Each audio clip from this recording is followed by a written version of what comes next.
जय हिंद, नमस्कार, राम राम, राधे राधे, जय महाकाल सभी दोस्तों को। सुपरस्टार क्लासेस में स्वागत है आपका। आज हम लोग ज्योग्राफी के मोस्ट इम्पोर्टेंट टॉपिक नील नदी को डिस्कस करेंगे। यहाँ से एग्ज़ाम के लिए बार बार प्रश्न बनते हैं, तो आइए डिस्कस करते हैं नील नदी को। तो दोस्तों, नील नदी का उद्गम किस स्थान से होता है? मोस्ट इम्पोर्टेंट प्रश्न आपका। तो उद्गम इसका कहाँ से होता है? तो विक्टोरिया झील से। किस झील से होता है दोस्तों? तो विक्टोरिया झील से। सबसे इम्पोर्टेंट, इसका मुहाना कहाँ, ये मतलब नदी गिरती किस जगह पर है दोस्तों? तो ये भूमध्य सागर में गिरती है। तो नील नदी की दो इम्पोर्टेंट बातें हम लोगों ने क्या समझी कि उद्गम इसका विक्टोरिया झील, जबकि मुहाना कहाँ है? तो भूमध्य सागर में। इसकी लंबाई दोस्तों कितनी है? तो 6690 किलोमीटर, लगभग कितनी? 6700 किलोमीटर इसकी लंबाई, जो विश्व की सबसे लंबी नदी कही जाती है। कौन? मोस्ट इम्पोर्टेंट प्रश्न, नील नदी। विश्व की सबसे लंबी नदी किसे कहा जाता है दोस्तों? तो नील नदी को कहा जाता है, जिसकी लंबाई कितनी है? तो आपकी 6700 किलोमीटर लगभग लंबाई है। और ये उद्गम से मुहाने की ओर उत्तर दिशा में बहती है। किस दिशा में बहती है दोस्तों? उद्गम से ये उत्तर दिशा में बहती है। अब सबसे इम्पोर्टेंट प्रश्न, अब आइए थोड़ा देखते हैं नील नदी की स्थिति को। नील नदी का उद्गम विक्टोरिया झील से होता है। और विक्टोरिया झील से कौन सी नदी स्टार्ट होती है? तो श्वेत नील, या इसी को हम बोलते हैं व्हाइट नील। तो विक्टोरिया झील से कौन सी नदी उद्गमित होती है? तो श्वेत नील उद्गमित होती है दोस्तों। और इसके साथ साथ एक नदी दूसरी तरफ से, कौन सी नदी? नीली नील, या इसी को बोलते हैं ब्लू नील। ये आपकी टाना झील से उद्गमित होती है। और ये दोनों नदियां आगे चलकर खार्तूम नामक स्थान पर, जो सूडान है कहने का मीन्स, तो सूडान के खार्तूम नामक स्थान पर ये क्या होती हैं? मिलती हैं। और यहीं पर इस नदी का नाम पड़ता है क्या? नील नदी। और सबसे इम्पोर्टेंट दोस्तों, नील नदी पर एक बांध बना है, जिस बांध को क्या बोलते हैं? अस्वान बांध। मोस्ट इम्पोर्टेंट एग्जाम का प्रश्न है दोस्तों, अस्वान बांध किस नदी पर स्थित है? तो आपका आंसर हो जाएगा नील नदी पर स्थित है। अब सबसे इम्पोर्टेंट बात है, ये मिस्र के कैरा से होते हुए, और ये कहाँ पर आकर मिलती है? तो भूमध्य सागर में मिल जाती है। कहने का मतलब भूमध्य सागर इसका क्या है? जहाँ ये मुहाना बनाती है। तो सबसे इम्पोर्टेंट बात हम लोगों ने यहाँ से समझी। आइए फिर दोस्तों इम्पोर्टेंट प्रश्नों को डिस्कस करते हैं। श्वेत नील एवं ब्लू नील का संगम कहाँ पर होता है दोस्तों? तो खार्तूम सूडान में। कहाँ पर होता है दोस्तों? मोस्ट इम्पोर्टेंट एग्जाम के लिए प्रश्न है।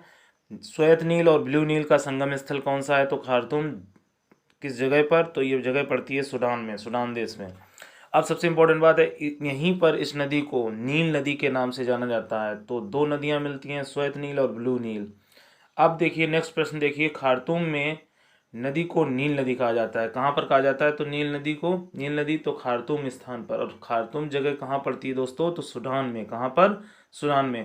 आइए समझते हैं नील नदी पर कौन सा बांध स्थित है। सबसे एग्जाम का सबसे मोस्ट इम्पॉर्टेंट, सुपर टेट के लिए, पेट के लिए, टीटी के लिए, सीटेट के लिए, सभी एग्जाम्स के लिए बहुत ही इंपॉर्टेंट है, बैंक एसएससी सबके लिए।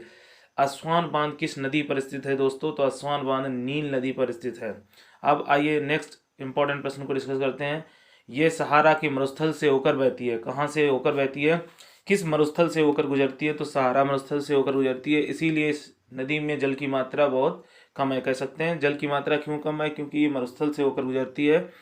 आइए नेक्स्ट इंपॉर्टेंट प्रश्नों को डिस्कस करते हैं। हेरोडोटस ने मिस्र को नील नदी का वरदान कहा। मोस्ट इंपॉर्टेंट प्रश्न दोस्तों, किस नदी को नील नदी का वरदान कहा जाता है? ये बात किसने कही थी दोस्तों? तो हेरोडोटस ने नील नदी को क्या कहा था दोस्तों? नील नदी को मिस्र का वरदान कहा था। हेरोडोटस ने नील नदी के लिए सर्वप्रथम एक शब्द प्रयोग किया था, डेल्टा शब्द। तो एग्जाम में प्रश्न बनता है कि डेल्टा शब्द नील नदी के लिए सबसे पहले किसने प्रयोग किया था? हेरोडोटस ने। नील नदी को मिस्र का वरदान कहा जाता है, और डेल्टा शब्द की को किसने सर्वप्रथम प्रयोग किया था? तो हेरोडोटस ने नील नदी के लिए। नील नदी कैसा डेल्टा बनाती है? ये भी मोस्ट इंपॉर्टेंट प्रश्न है एग्जाम का। चापा का डेल्टा बनाती है। सबसे मोस्ट इंपॉर्टेंट प्रश्न आपका, नील नदी दोस्तों भूमध्य रेखा से होकर बहती है। सबसे इंपॉर्टेंट प्रश्न है, ये किस रेखा से होकर बहती है? तो भूमध्य रेखा से होकर बहती है। कौन सी नदी? नील नदी भूमध्य रेखा से बहती है। नील नदी कैरा के निकट। अब आपसे पूछा जाएगा कैरा क्या है? राजधानी है किसकी? मिस्र की। और यहीं पर ये क्या बनाती है? मुहाना बनाती है। और कहाँ गिर जाती है नदी? तो भूमध्य सागर में ये मिल जाती है। अब एक और इम्पोर्टेंट प्रश्न एग्जाम में पूछा जाता है, ओवन बांध। ओवन बांध किस नदी पर स्थित है दोस्तों? तो श्वेत नील नदी पर, व्हाइट नील नदी पर कौन सा बांध स्थित है? ओवन बांध। और एक इम्पोर्टेंट प्रश्न, इसी श्वेत नदी पर एक झील स्थित है जिसे कहा जाता है नासेर झील।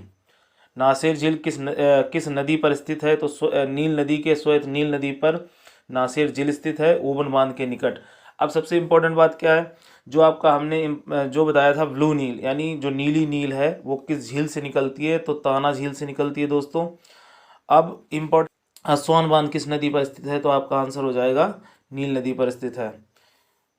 और जैसे मिस्र में कौन सी मिट्टी सबसे ज़्यादा मिलती है? उपजाऊ मिट्टी कौन सी है? जलोढ़ मिट्टी, जो कि कृषि के लिए सबसे उपयोगी है। मिस्र में जो कृषि होती है किस मिट्टी में होती है? जलोढ़ मिट्टी में होती है। तो कन्याकुमारी क्या है? जलोढ़ मिट्टी कौन लाता है? तो नील नदी लाती है। अब सबसे इम्पोर्टेंट प्रश्नों की श्रृंखला में आप सभी दोस्तों का बहुत बहुत आभारी हूँ। नेक्स्ट टॉपिक में फिर मिलेंगे दोस्तों, नमस्कार।